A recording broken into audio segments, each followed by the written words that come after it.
Hello అండి. అందరూ బాగుండాలి, అందులో మేము ఉండాలి. ఈరోజు స్టోరీలోకి వెళ్దాం. వయసొచ్చిన ఆడపిల్ల త్వరగా ఇల్లు చేరకపోతే కనీస భయం లేకుండా నిమ్మకు నీరెత్తినట్టు అలా కూర్చొని టీవీ చూస్తున్నావేంటి?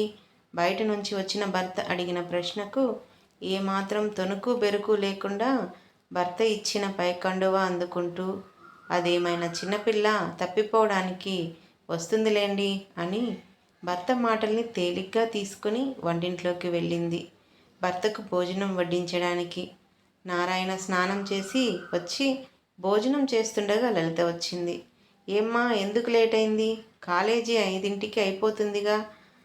మానస వాళ్ళింటికి వెళ్ళాను నాన్న అని సమాధానం చెప్పి, అమ్మా నాకు భోజనం పెట్టవే, కడుపులో ఎలుకలు పరిగెడుతున్నాయి అంది బాత్రూంలోకి వెళ్తూ. తల్లి తిరిగి సమాధానం చెప్పకుండానే కంచంలో అన్నం పెట్టింది. పెళ్లి కాకముందు నుంచే ఓ కిరాణా దుకాణంలో పనిచేస్తూ ఉండే నారాయణ యజమానికి నమ్మకస్తుడిగా ఉండటంతో వయసుతో పాటు జీతం కూడా పెరిగి తినడానికి ఉండడానికి కరువు లేకుండా కాలం నెట్టుకొస్తున్నాడు. భార్య మంగాదేవి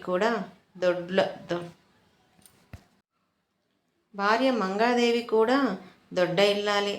లలితతో పాటు ఇంకో అమ్మాయి ఉన్న భర్తకు భారం లేకుండా ఇంటి పరువు కాపాడుతుంది. లలిత రోజు రోజుకు కాలేజీ నుంచి మరీ లేటుగా రావడం గమనిస్తున్న నారాయణ ఒకరోజు గట్టిగా మందలించి కాలేజీ మానేయమన్నాడు.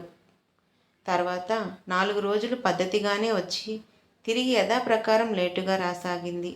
ఇక కూతుర్ని మార్చడం తన వల్ల కాదనుకున్న నారాయణ మంచి సంబంధం చూసి పెళ్లి చేయాలని నిర్ణయించుకొని రోజులాగానే షాపుకు వెళ్తున్న నారాయణ లలిత ఓ కుర్రాడి మోటార్ సైకిల్ మీద వెనుక అతన్ని హత్తుకొని నవ్వుకుంటూ వెళ్ళడం చూసి కొయ్యలా బిగుసుకుపోయాడు. అదురుతున్న గుండెతోనే షాపుకు వెళ్ళి అన్యమనస్కంగానే పనిచేసి రోజు కంటే ముందే ఇంటికి వచ్చేద్దామని లోపే మంగాదేవి ఫోన్ చేసి లలితకు ఒంట్లో బాగోలేదు, అర్జెంటుగా ఇంటికి రమ్మంది.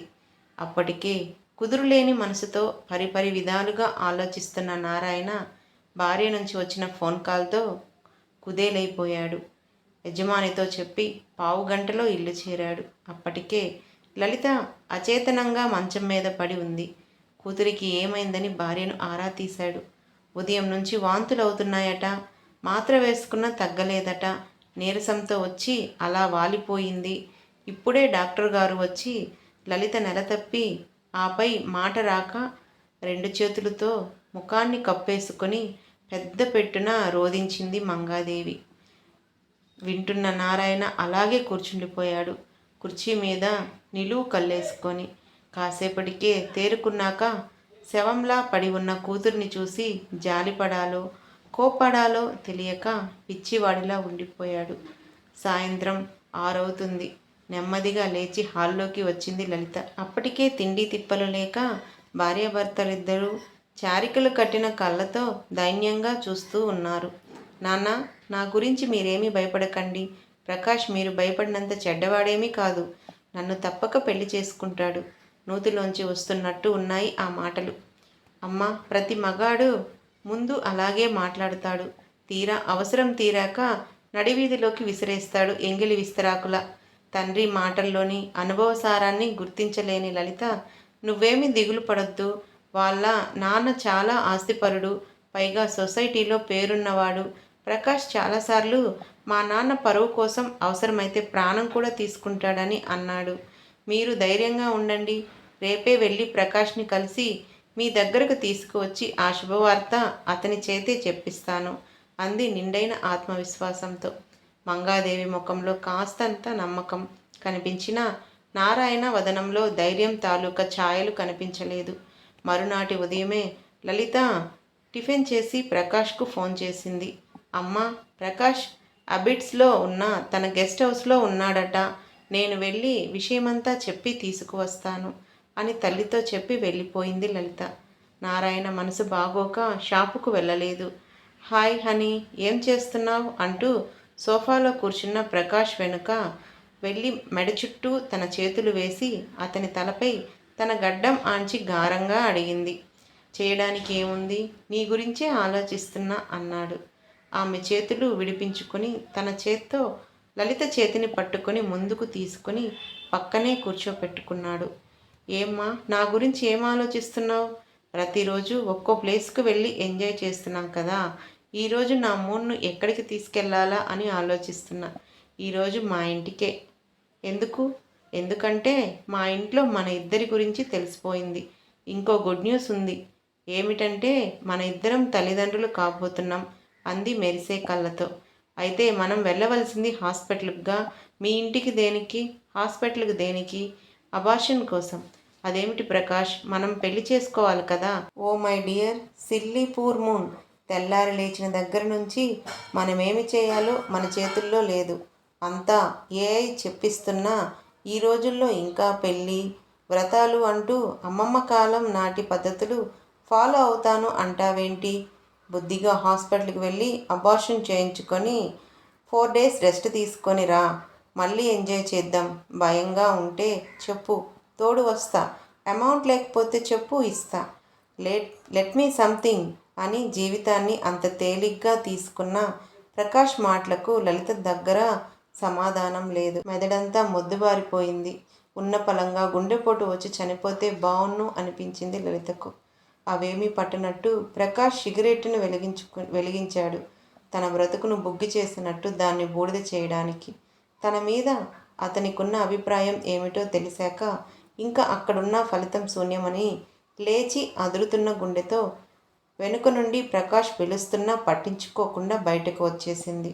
నడి సముద్రంలోని నావలా తయారైన తన జీవితం గాలి ఏ వైపు విసిరితే ఆ వైపు వెళ్ళడమే ప్రయాణం సాగుతుందని తెలిసాక ఇంటికి వెళ్ళి వాళ్లను బాధపెట్టడం కన్నా చావే మంచిదని నిర్ణయించుకొని ఆటో ఎక్కి హుస్సేన్ సాగర్ దగ్గరికి తీసుకువెళ్ళమంది. అక్కడకు వెళ్ళాక ఆటో దిగి డ్రైవర్కు డబ్బులు ఇచ్చి ఆ నీళ్ళలో దూకబోతుంటే ఎవరో చెయ్యి పట్టుకుని ఆపేసరికి చూసింది శ్రీ జనోద్ధారణ సంఘం అధ్యక్షురాలు అనసూయ. ఏమైందమ్మా? లలిత ఏడుస్తూ జరిగిందంతా చెప్పి, మేడం, మీరు నాకు బాగా తెలుసు. మా కాలేజీలో జరిగే మహిళా మీటింగ్లకు చీఫ్ గెస్ట్లా చాలాసార్లు వచ్చారు అంది కన్నీళ్లు తుడుచుకుంటూ. నీలాంటి అమాయకులకు జరిగే అన్యాయాల్ని ఎదిరించడానికి మా సంఘం ఉంది. చనిపోవడం లాంటి పిరికి పని చేయకు. నేనున్నాను. మీ ఇంటికి వెళ్దాం పద అంటూ ధైర్యం చెప్పి లలితతో వాళ్ళింటికి వెళ్ళింది అనసూయమ్మ. బాధ పోయింది. బ్రతుకు అణచాలి. పుట్టేది ఆడైనా మగైనా వాడి పీఠం అణచడానికే పెంచుతాను అనుకుని ఆత్మవిశ్వాసంతో ఇంటికి వెళ్ళింది లలిత. అప్పటికే కూతురు కోసం భయంగా ఎదురు చూస్తున్నారు లలిత తల్లిదండ్రులు. అనసూయ లలిత తండ్రితో జరిగిందంతా చెప్పి ప్రకాష్ను కోర్టుకు ఈడ్చబోతున్నట్టుగా చెప్పేసరికే మీకు చేతులెత్తి నమస్కరిస్తూ చెప్తున్నాను. ఈ విషయం ఇంతటితో వదిలేయండి. వాడి కర్మకు వాడే పోతాడు. చెట్టుకు కాయేమీ బరువు కాదు. నా కూతుర్ని నేను పెంచుకుంటాను అన్నాడు పులుక్కుపోయిన గొంతుతో దుఃఖాన్ని దిగమింగుకుంటూ. అనసూయ పట్టు విడవలేదు. దాంతో లలిత తల్లి కూడా పదే చెప్పడంతో నారాయణ నిండా మునిగిన వాడికి చలేమిటి అని మనసులో అనుకొని ఎటూ చెప్పకుండా మౌనం వహించాడు. మరునాడే అనసూయ లలితతో ప్రకాష్ మీద కోర్టులో కేసు వేయించింది. వాదోపవాదాలు సుమారు 3 నెలల పాటు జరిగాయి. ఈ విషయం కాస్త మీడియాలో రావడంతో నారాయణ మరింత కృంగిపోయాడు. చివరకు కోర్టులో నెగ్గింది సదరు ప్రకాష్. లలితను బేషరతుగా పెళ్లి చేసుకోవాలి లేదా 1,00,000 రూపాయలు పైనే కట్టాలి అనేది తీర్పు సారాంశం. చివరకు కోర్టులో నెగ్గింది సదరు ప్రకాష్. లలితను బేషరతుగా పెళ్లి చేసుకోవాలి లేదా 1,00,000 రూపాయలు ఫైన్ కట్టాలి అనేది తీర్పు సారాంశం. ప్రకాష్ ఫైన్ కట్టడానికే నిర్ణయించుకున్నాడు. లలిత కూడా అతన్ని పెళ్లి చేసుకోవడం ఇష్టం లేదని మీడియా ముందే చెప్పింది. ఆ రోజంతా టీవీల్లో లలిత గురించే. అనసూయతో పాటు చాలామంది ఆడవాళ్లతో గెలుపు ఉత్సాహం తనువంతా సంతోషాన్ని నింపుకుని ఇంటికి వచ్చింది లలిత. చాలాసేపటికి వచ్చిన వారంతా వెళ్ళిపోయారు. తల్లి ముఖంలో ఆనందాన్ని గమనించిన లలిత తండ్రి ముఖంలోని బాధను గమనించలేకపోలేదు. అయినప్పటికీ తండ్రికి మొదట్నుంచి కోర్టుకు వెళ్ళడం ఇష్టం లేకపోవడం వల్ల అలా ఉన్నాడేమోనని సరిపెట్టుకుంది. రాత్రి భోజనాలు పూర్తయ్యాక తండ్రి గదికి వెళ్ళింది లలిత. చాలాసేపటి వరకు ఇద్దరూ మౌనాన్ని ఆశ్రయించి చివరకు ఇప్పుడు ఏం చేద్దామనుకుంటున్నావమ్మా? అడిగాడు నారాయణ. పెళ్లి చేసుకుంటాను నాన్న. నిన్ను ఎవరు పెళ్లి చేసుకుంటారో చెప్పు. గుండెల్లో ఒక్కసారిగా అగ్నిపర్వతం బద్దలైనట్టయింది. నోట మాట రాలేదు. ధారాపాతంగా కళ్ళ వెంట నీళ్లు కారుతున్నాయి. గొంతు తడారిపోయింది. నాకు తెలుసమ్మా, చేయి జాచుకున్న అమ్మాయికి ఇటువంటి రోజొకటి వస్తుందని. నా మౌనాన్ని నువ్వు అపార్థం చేసుకున్నావు. తల్లిదండ్రులు తప్ప ప్రతి ఒక్కరూ ఆడదాన్ని తమ స్వార్థానికి ఉపయోగించుకుని విసిరేసే వాళ్ళే ఈ సమాజంలో. ప్రకాష్ తన శరీర వాంఛ కోసం, అనసూయ పలుకుబడి కోసం నిన్ను ఓ పావులా వాడుకున్నారు. వారిద్దరికీ నీ జీవితం వాళ్ళు ఆడే వైకుంఠపాలిలో పైకి ఎగబాకే నిచ్చెనలా ఉపయోగపడింది. ఏది ఏమైనా నువ్వు నా బిడ్డవు.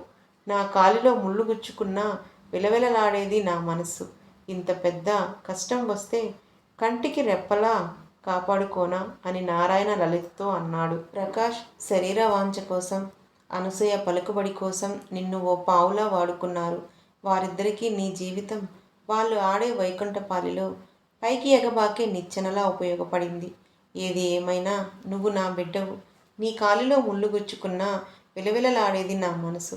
ఇంత పెద్ద కష్టం వస్తే కంటికి రెప్పలా కాపాడుకోనా అని నారాయణ లలితతో అన్నాడు. ఒక్క ఉదుటున వచ్చి తండ్రిని కౌగిలించుకొని హృదయంలోని బాధ తీరే వరకు ఏడ్చి ఒక నిర్ణయానికి వచ్చిన దానిలా కన్నీళ్లు తుడుచుకొని, నాన్న, నేను బిడ్డను కంటాను. అది ఎవరైనా సరే. మళ్ళీ ప్రకాష్ లాంటి వెధవలు మరే ఆడదాన్ని మోసం చేయకుండా ఆ బిడ్డను లాయర్ చేస్తాను అంది ఆత్మవిశ్వాసంతో. నారాయణ ముఖంలో అప్పుడు చిరునవ్వు విరిసింది. చాలా రోజుల తర్వాత ప్రశాంతమైన హృదయంతో తన గదిలోకి వచ్చి వాలేటప్పటికీ అనసూయ ఫోన్ చేయడంతో లిఫ్ట్ చేసినప్పుడు ఓ చిలిపి ఆలోచన లలితకు తట్టింది. లలిత, మీ నాన్నగారు ఏమన్నారు? మనం నెగ్గినందుకు సంతోషించారా అని గర్వంగా నవ్వుతూ అడిగింది. చాలా సంతోషించారు మేడం. పెళ్లి చేసుకోమన్నారు. కానీ నన్నెవరు పెళ్లి చేసుకుంటారని అడిగితే అనసూయ గారికి అబ్బాయి ఉన్నాడుగా, అతన్ని చేసుకోమను. అప్పుడు ఆవిడ స్త్రీ జనోద్ధరణ పరిపూర్ణం అవుతుందన్నారు. మేడం, మీ ఒపీనియన్ చెప్పండి అని లలిత అనేసరికి ఫోన్ కట్ చేసింది అనసూయ. లలిత నవ్వుకుంటూ ఫోన్ పక్కన పెట్టేసి వెల్లికిలా పడుకొని పొట్టపై చేత్తో నిమురుకుంది. మబ్బులేని ఆకాశమంత ప్రశాంతంగా. ఈ స్టోరీ నచ్చినట్లయితే ప్లీజ్ లైక్, షేర్, సబ్స్క్రైబ్ చేసుకోవచ్చు కదా.